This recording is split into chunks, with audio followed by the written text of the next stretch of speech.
안녕하세요. 안성희 세무사입니다. 성공적인 가업 승계와 절세 전략.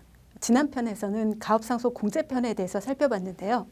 이번에는 가업 승계에 대한 증여세 과세 특례에 대해서 살펴보도록 하겠습니다. 이번 2023년 세법 개정 내용 중에서 단연 눈에 띄는 것은 가업 승계에 대한 증여세 과세 특례 관련 개정 사항이라고 할 수 있습니다. 우선 증여인 지불률 요건이 비상장법인의 경우 50%에서 40%로, 상장법인의 경우 30%에서 20%로 낮아져서 그동안 상장법인들이 요건을 못 갖추어서 일반 증여세를 납부하고 연변납으로 그 증여세를 납부하는 과정에서 해당 증여받은 주식을 양도하는 사례들을 많이 봤었는데요. 이제는 많은 상당수 상장법인들이 가업승계 증여세 과세 특례 요건을 충족할 수 있게 되었습니다. 그리고 무엇보다도 한도에 있어서 많은 개정이 있었습니다. 과거에는 일괄적으로 100억 원의 한도가 적용되던 것이 증여인 계속 경영기간에 따라 300억, 400억, 600억의 한도가 적용되는 것으로 개정됨에 따라 최고 600억 원에 대해 최고 특례 적용세율을 적용받을 수 있게 되었습니다. 그리고 무엇보다 특이한 것은 가업승계 증여세 과세 특례 요건을 충족한 경우에 만약에 일반 증여세를 신고한 경우에는 실질적으로 양도나 상속, 그다음에 증여할 때까지 납부가 유예되는 납부유예 제도가 신설되었습니다. 실무에서 보면은 가업승계 증여세 과세 특례도 전략적으로 활용하는 경우 절세 효과와 수증연에게 자산 이전 효과를 극대화할 수 있는데 잘 활용되는 사례가 의외로 많지 않습니다. 오늘은 가업승계 증여세 과세 특례에 대해서 살펴보고 전략적인 활용 방안을 소개해 드리도록 하겠습니다. 우선 저를 소개하면은 저는 고려대학교에서 조세법으로 박사학위를 받고 국세청과 서울지방국세청 국세심사위원을 역임하고 현재는 세무법인 대표 세무사고 한국세무사의 세무연수원 교수, 서울지방세무사의 연수교육위원장 등을 맡고 있습니다. 주요 저서로는 세법상 특수관계인 범위와 가세 문제가 있습니다. 오늘 강의는 우선 1강에서는 가업승계 증여세 과세 특례 제도 개요에 대해서 살펴보고 그다음에 요건에 대해서 살펴보도록 하겠습니다. 2강에서는 가업자산 상당액과 한도액, 증여세 계산, 사후관리, 납부 특례까지 살펴보도록 하겠습니다.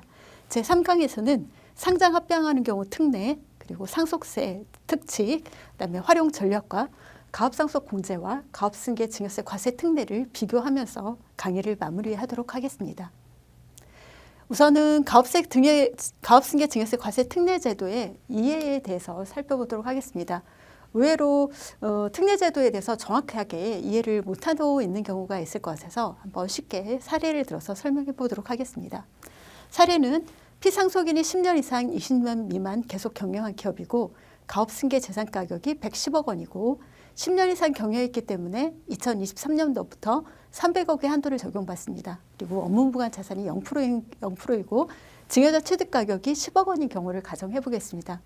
그래서 60세 이상인 증여자인 부모가 수증인 자녀에게 110원의 증여재산을 증여를 했을 경우에 수증자인 자녀가 신고기한 내 가업에 종사하고 증여세 신고기한 내 3년 이내에 대표이사 취임하는 경우에는 110억 원의 재산이므로 50% 증여세율이 적용됨에도 불구하고 110억 원에서 10억 원을 무조건 공제를 하고 10억 원 공제 중에서 과세표준 60원 초과분은 20%, 그 밑에 과세표준 60억 이하분은 10%의 세율만 적용돼서 증여세를 14억만 납부하는 구조입니다.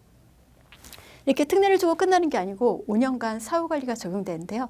사후관리 사항은 수증인 가업 종사와 수증인 지분 유지에 대한 사후관리가 적용이 됩니다. 가업승계 증여세 과세 특례는 이제 특칙이 있는데요. 만약에 가업승계 증여세 과세 특례를 이용해서 주식을 수증받고 5년 이내에 상장하거나 합병한 경우에는 상장 합병에 따른 상장 등 증여 이익에 대해 가업승계 증여세 과세 특례의 잔여 한도가 있을 경우에는 추가적으로 가업승계 증여세 과세 특례를 적용받을 수 있습니다. 이 경우는 한도가 300억인데 가업승계 증여세 과세 특례를 110억 원 적용받았기 때문에 190억 원에 대해서 상장 및 합병에 따른 상장 등 이익에 대해 증여세 과세 특례를 적용받을 수 있는 겁니다. 증여받은 주식을 양도할 경우에는 가업상속 공제와 달리 이 취득가격이 증여자 취득가격이 되는 게 아니고 지금 취득가격이 증여받을 당시 증여세 평가액이 취득가액이 되는 구조입니다. 그래서 5년 이후에 이제 양도할 때 추징이 안 되면서 이렇게 되는 구조고요. 만약에 5년 이내에 양도한다고 하면은 특례세율 적용받은 증여세에 대해서 일반 증여로 봐서 그 세액 차이가 추징되게 됩니다. 증여자가 사망했을 때는 그대로 끝나게 되면 무조건 상속재산의 가압승계 증여세 과세 특례 재산은 합산이 되는데요. 만약에 사망했다고 하더라도 가압상속 공제 요건을 또 갖춘 경우에는 가압상속 공제가 되고 가압상속 공제 요건을 못 갖춘 경우에는 증여재산, 증여 시기와 관계없이 증여재산가액 110억 원이 무조건 상속세 과세가액에 가산하는 구조입니다. 결국 가압승계 증여세 과세 특례의 완성은 가압상속 공제 요건까지 충족해서 가압상속 공제, 상속 시에 가압상속 공제를 적용하는 거라고 할 수 있습니다. 그러면 특례 증여세에 대해서 개략적으로 살펴보고 넘어가도록 하겠습니다. 2023년 이전은 증여세 과세가액이 35억을 초과하는 경우에는 5억 원까지는 세금이 없고 30억의 과세표준 30억까지는 10%, 과세표준 35억 초과하는 경우에는 20% 세율이 적용됐고요. 100억 원을 한도로 했지만 2023년 이후 수준부부터는 증여세 과세가액이 70억 원 이하인 경우에는 10억 원 무조건 10억까지는 세금이 없고 증여세 과세가액에서 10억 원을 차감한 가액에 대해서 10% 세율이 적용되고 증여세 과세가액이 70억을 초과하는 경우에는 한도에서 증여세 과세 70억 원을 뺀 금액에 대해서는 20% 세율이 적용되는 이런 식으로 개정이 되었습니다. 한도는 2022년 것까지는 가업 영위 기간에 관계없이 가업 영위 기간이 이제 10년 이상이 돼야 가압승계 증여세 과세 특례 요건을 충족하니까요. 증여 기간에 관계없이 무조건 100억 원이 적용되었지만 2023년 이후 증여분부터는 10년 이상 경영한 경우에는 300억, 20년 이상 30년 미만인 경우에 400억, 30년 이상 경영한 경우에 600억의 한도를 적용받을 수 있게 돼서 최고 한도가 6배 정도 늘어났습니다. 그러면 절세 효과를 한번 살펴보겠습니다. 가압승계 증여재산 가격이 70억일 때를 한번 보면 일반 증여인 경우에는 29억 정도 증여세를 내야 하지만 가압승계 증여세 특례를 적용한 경우에는 6억 원의 증여세만 내면 되기 때문에 한 23억 원 정도 절세 효과가 있습니다.